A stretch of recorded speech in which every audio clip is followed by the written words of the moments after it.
హిందువులు జరుపుకునే అతి ముఖ్యమైన పండుగల్లో దసరా ఒకటి. విజయదశమి అంటే దసరా రోజు ఎవరైతే ఈ చెట్టును తాకుతారో అలాంటి వారి సర్వ పాపాలు తొలగిపోతాయి.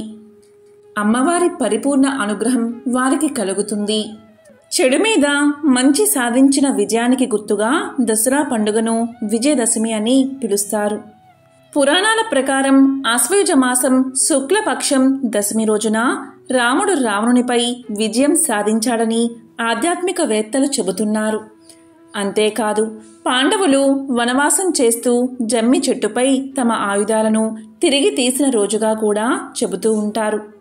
దుర్గాదేవి మహిషాసురుణ్ణి సంహరించిన రోజే ఈ దసరాగా పిలుస్తారు. మరి ఎంతో విశేషమైన ఈ రోజు ఏ చెట్టును తాకితే సకల శుభాలు కలుగుతాయో ఇప్పుడు ఈ వీడియోలో తెలుసుకుందాం. దానికంటే ముందు దేవి భాగవతంలోని ఒక విశేషమైన కథను ఇప్పుడు విందాం. ఈ కథను విన్నంతనే జన్మల పాపాలు తొలగి కోటి జన్మల పుణ్యం వస్తుంది. మరి ఆ కథ ఏంటో ఇప్పుడు తెలుసుకుందాం.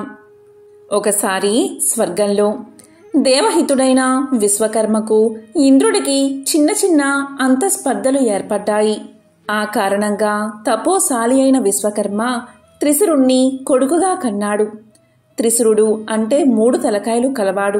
ఒక ముఖంతో అతను వేదాలు వల్లిస్తూ, మరో ముఖంతో దిక్కులు చూస్తూ, ఇంకో ముఖంతో మద్యపానం చేసేవాడు. ఒకరోజు అతడు తపస్సు ప్రారంభించాడు. దాంతో ఇంద్రుడు ఆ తపస్సును చెడగొట్టడానికి ఎన్నో ప్రయత్నాలు చేశాడు. చివరికి చిరాకొచ్చి వజ్రాయుధంతో అతన్ని చంపేశాడు.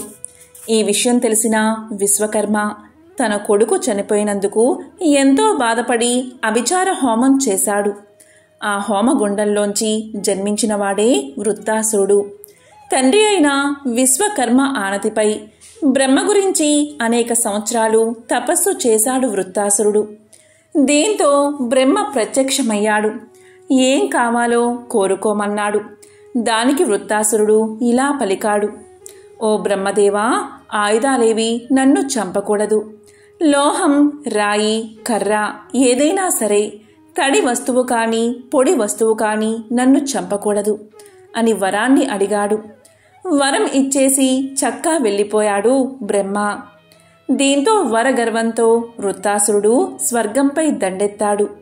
ఆ యుద్ధంలో ఇంద్రుణ్ణి చితక బాది ఇంద్రుణ్ణి అమాంతం నోట్లో వేసేసుకున్నాడు వృత్తాసురుడు.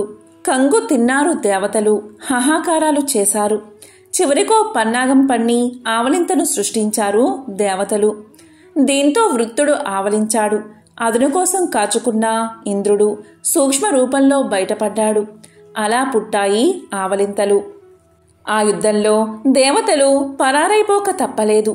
వృత్తుడు స్వర్గ సింహాసనం అధిష్ఠించాడు. విశ్వకర్మ తన కొడుకును చూసుకుని చాలా ఆనందించాడు. ఓడిపోయిన ఇంద్రాదులు బ్రహ్మను, శివుణ్ణి ముందుంచుకుని విష్ణువును శరణు వేడారు. అప్పుడు విష్ణువు ఇలా చెప్పాడు: అజేయుడు వాడు, కపటోపాయంతో తప్ప ఫలితం లేదు. మన మీద నమ్మకం పుట్టించుకోవాలి. కలిసి మెలిసి తిరగాలి. సమయం చూసి దెబ్బ తీయాలి. నేను రహస్యంగా వజ్రాయుధంలో దాక్కుని ఉండి వృత్తుణ్ణి సంహరిస్తాను.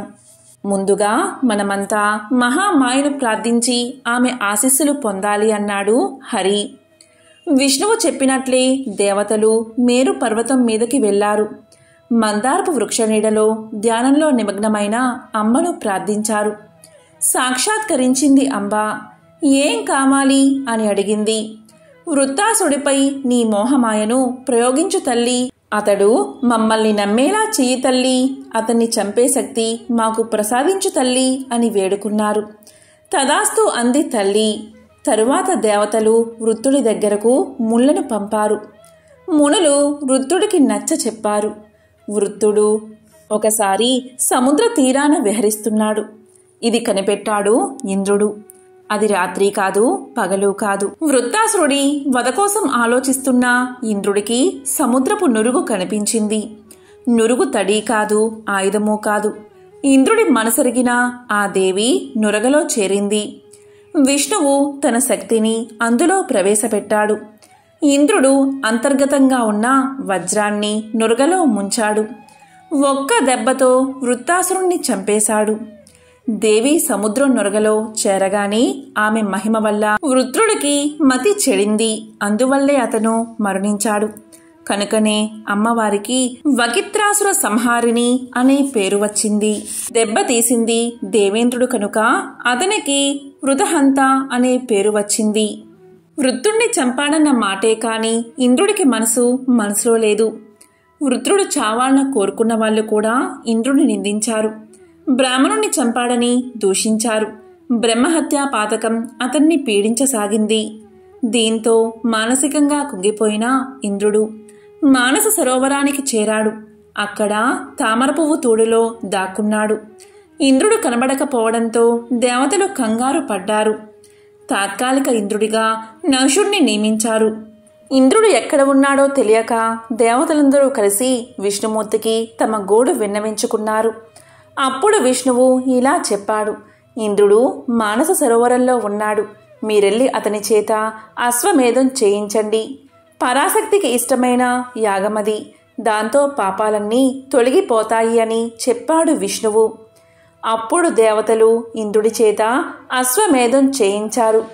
విష్ణువు స్వయంగా వచ్చి బ్రహ్మహత్యా పాతకాన్ని ఇంద్రుడి నుంచి వైదొలగించాడు. చెట్లకి, నదులకి, కొండలకి, స్త్రీలకి పంచిపెట్టాడు దాన్ని. పాపాలు చెల్లిపోయినా కాలం ఇంకా బాగాలేని కారణంగా ఇంద్రుడు అక్కడే ఉండిపోయాడు. దీంతో ఇంద్రుడి భార్య అయిన సచీదేవి బృహస్పతి సలహాపై పరాశక్తిని ధ్యానించింది. బలులు, పుష్పాలు సమర్పించింది. భోగాలను పరిత్యజించింది. ఆమె దీక్షకు మెచ్చి జగదంబ సాక్షాత్కరించింది. ఆమె ఇలా పలికింది: సచీదేవి, దిగులు పడకు. వెళ్ళి నీ భర్తను కలుసుకునిరా. తక్కిన పని నేను చక్కబెడతాను అంది అంబ. అమ్మవారి ఆశీర్వాదం వల్ల ఇంద్రుడు తన ఇంద్ర పదవిని తిరిగి దక్కించుకోగలిగాడు. మరి ఎంతో పవిత్రమైన ఈరోజు ఏ చెట్టును తాకితే సకల శుభాలు కలుగుతాయో ఇప్పుడు తెలుసుకుందాం. అదే జమ్మి చెట్టు. విజయదశమి రోజు జమ్మి చెట్టును పూజించడం చిన్నప్పటి నుంచి చూస్తూనే ఉన్నాం. సమీ పూజ చేసి జమ్మి ఆకులను పెద్దలకు పంచి వారి ఆశీర్వాదం తీసుకోవడం ఎన్నో ఏళ్లుగా ఆనవాయితీగా వస్తుంది. ఇలా దసరా రోజు జమ్మి ఆకులను బంగారంలా పంచుకుంటారని మనందరికీ తెలుసు.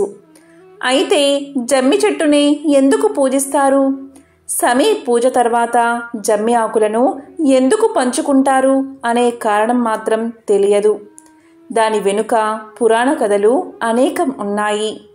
ముందుగా జమ్మి చెట్టుకు ఉన్న ప్రత్యేకత ఏంటో ఒకసారి చూద్దాం. ఋగ్వేద కాలం నుంచి జమ్మి ప్రస్తావన ఉంది. జమ్మి చెట్టును సంస్కృతంలో సమీ వృక్షమంటారు. అమృతం కోసం దేవ దానవులు పాలసముద్రాన్ని చిలికినప్పుడు దేవతా వృక్షాలు ఉద్భవించాయట. అందులో సమీ వృక్షం కూడా ఒకటి. అప్పట్లో ఈ చెట్టును అగ్నిని పుట్టించే సాధనంగా ఉపయోగించేవారు. అందుకే దీన్ని అరణి అని కూడా పిలుస్తారు. త్రేతాయుగంలో లంకకు వెళ్లే ముందు శ్రీరాముడు సమీ పూజ చేసి వెళ్ళాడట. అందుకే రావణుడి మీద విజయం సాధించాడని రామాయణ కథ చెప్తుంది. అలాగే మహాభారతంలో పాండవులు అజ్ఞాతవాసానికి వెళ్లే ముందు తమ ఆయుధాలను ఒక మూటలో కట్టి సమీ వృక్షంపై ఉంచారు. తమ అజ్ఞాతవాసం పూర్తయ్యే వరకు తమ ఆయుధాలను జాగ్రత్తగా కాపాడమని సమీ వృక్షాన్ని కోరి నమస్కారం చేసి వెళ్లారట. అజ్ఞాతవాసం పూర్తయిన తర్వాత జమ్మి చెట్టు వద్దకు వచ్చిన పాండవులు సమీ వృక్షానికి పూజ చేసి తమ ఆయుధాలను తీసుకున్నారట. తరువాత కౌరవులతో యుద్ధం చేసి వారిని ఓడించారట. అప్పట్నుంచి విజయదశమి రోజున సమీ వృక్షాన్ని పూజిస్తే అపజయం ఉండదని ఒక నమ్మకంగా మారింది. దసరా రోజు సాయంత్రం సమయంలో జమ్మి చెట్టు వద్ద అపరాజితాదేవిని పూజించి సమీ సమయతే పాపం సమీ శత్రు వినాశిని అర్జునస్య ధనుర్ధారి రామస్య ప్రియదర్శిని అనే శ్లోకాన్ని చదివి జమ్మి చెట్టు చుట్టూ ప్రదక్షిణ చేసి ఆ తరువాత ఆ చెట్టు ఆకులను తుంచుకుని వాటిని బంగారంలా ఇంటికి తీసుకెళ్తారు. దసరా రోజు సమీ పూజ తర్వాత జమ్మి చెట్టు కొమ్మలను కొట్టే సమయంలో అక్కడికి రాలేని పెద్దలకు ఆ ఆకులను ఇచ్చి వారి ఆశీర్వాదం తీసుకుంటారు. జమ్మి ఆకులకు ఉన్న ఆధ్యాత్మిక ప్రాధాన్యత రీత్యా వాటిని బంగారంతో సమానంగా భావిస్తారు. జమ్మిని పూజించడం అంటే జీవితంలో సకల విజయాలు సాధించాలని కోరుకోవడమే అని అందరూ నమ్ముతారు. జమ్మి చెట్టు ఎలాంటి వాతావరణంలో అయినా సరే సులువుగా పెరుగుతుంది. నీటి లభ్యత లేకున్నా కూడా ఎక్కువ కాలం బతుకుతుంది. ఈ జమ్మి చెట్టు నుంచి రాలిపోయే ఆకులు రాలుతుంటే కొత్త ఆకులు వస్తూనే ఉంటాయి. పూర్తిగా ఆకులు రాలి చెట్టు బోసిపోయినట్లు ఎప్పుడూ కనిపించదు.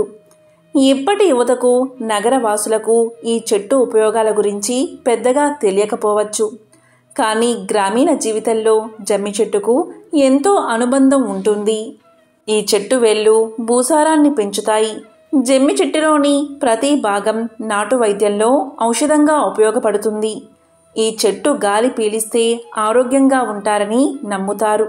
అందుకే సమీ వృక్షం చుట్టూ ప్రదక్షిణలు చేయాలని చెబుతూ ఉంటారు. ఇన్ని ప్రత్యేకతలు ఉన్నాయి కాబట్టే దసరా నాడు రైతులు కూడా తమ పశు పక్షాదుల ఆరోగ్యం కోసం జమ్మి చెట్టును పూజిస్తారు. ఆయుర్వేద మందులలో సమీవృక్షం ఆకు, పువ్వులు, విత్తనాలు, చెట్టు బెరడు అన్నీ ఉపయోగిస్తారు. ఎన్నో వ్యాధులను నయం చేసే గుణమున్న ఈ చెట్లను సురభి బంగారం అని పిలుస్తారు. ఇక ఎడారి ప్రాంత వాసులకు జమ్మి చెట్టు కల్పవృక్షమని చెప్పవచ్చు. చర్మ సంబంధ వ్యాధులకు మందుగా జమ్మి చెట్టు ఆకులు, బెరడు ఉపయోగిస్తారు. కుష్ఠరోగ నివారణకు, అవాంఛిత రోమాల నివారణకు జమ్మి యొక్క ఆకులను ఉపయోగిస్తారు. జమ్మి ఆకుల నుంచి పసురు తీసి పుళ్ళు ఉన్న చోట రాస్తే కుష్ఠవ్యాధి నశిస్తుంది. జమ్మి పూలను చక్కెరతో కలిపి సేవించడం వల్ల గర్భస్రావం జరగకుండా నిరోధించవచ్చు. జమ్మి చెట్టు బెరడు దగ్గు, ఆస్తమా మొదలైన వ్యాధులకు ఔషధంగా పనిచేస్తుంది. కొన్ని జమ్మి ఆకులు, కొంచెం చెట్టు బెరడు, 2 మిరియాలు నూరి మాత్రలు చేసుకుని మజ్జిగతో వేసుకుంటే అతిసార వ్యాధి తగ్గుతుంది. ఇలా ఎన్నో రోగాలకు ఉపయోగపడుతుంది. జమ్మి చెట్టు బెరడుతో పొడి చేసుకుని నీళ్లల్లో మరిగించి పుక్కిలిస్తే గొంతు నొప్పి, పంటి నొప్పి తగ్గుతాయి. జమ్మి చెట్టు కాయలు పోషకాహారం. సాంగ్రియాగా పిలిచే వీటితో కూరలు వండుతారు. జమ్మి చెట్టు గింజలను ఎండబెట్టి సంవత్సరం మొత్తం కూరల్లో వాడుతారు. జమ్మి చెట్టు సర్వరోగ నివారణి అని ఆయుర్వేదంలో పేర్కొన్నారు. ఎడారి ప్రాంత వాసులకు జమ్మి చెట్టు కల్పవృక్షమని చెప్పవచ్చు. ఎందుకంటే వీటి పొడవైన వేళ్ళు నీటిని గ్రహించినందువల్ల భూమి సారవంతంగా ఉంటుంది. వేసవి ఎండలలో ఎడారి ప్రాంత వాసులకు నీడను ఇస్తుంది. జమ్మి చెట్టుకు ఉన్న ప్రాముఖ్యతను గుర్తిస్తూ యునైటెడ్ అరబ్ ఎమిరేట్స్ భూసారాన్ని పెంచేందుకు ప్రతి ఇంట్లోనూ ఒక జమ్మి చెట్టు నాటమని సూచిస్తుంది. కానీ మన దగ్గర మాత్రం ఉన్న కొన్ని జమ్మి చెట్లు నాశనమైపోతున్నాయి. కాబట్టి వాటిని సంరక్షించండి. కాబట్టి ఎంతో పవిత్రమైన, విశేషమైన ఈ మహాదశమి రోజు అంటే దసరా రోజు జమ్మి చెట్టును తాకితే చాలు మీకున్న పాపాలన్నీ తొలగిపోతాయి. అలాగే జమ్మి చెట్టు కొమ్మలను తెచ్చి ఇంట్లో పెద్దవారికి ఇచ్చి వారి ఆశీర్వాదాలు తీసుకుంటే మీకు సకల శుభాలు కలుగుతాయి. జమ్మి చెట్టు సాక్షాత్తు అమ్మవారి స్వరూపం. ఓం శ్రీ మాత్రే నమః. ఓం దుమ్ దుర్గాయై నమః.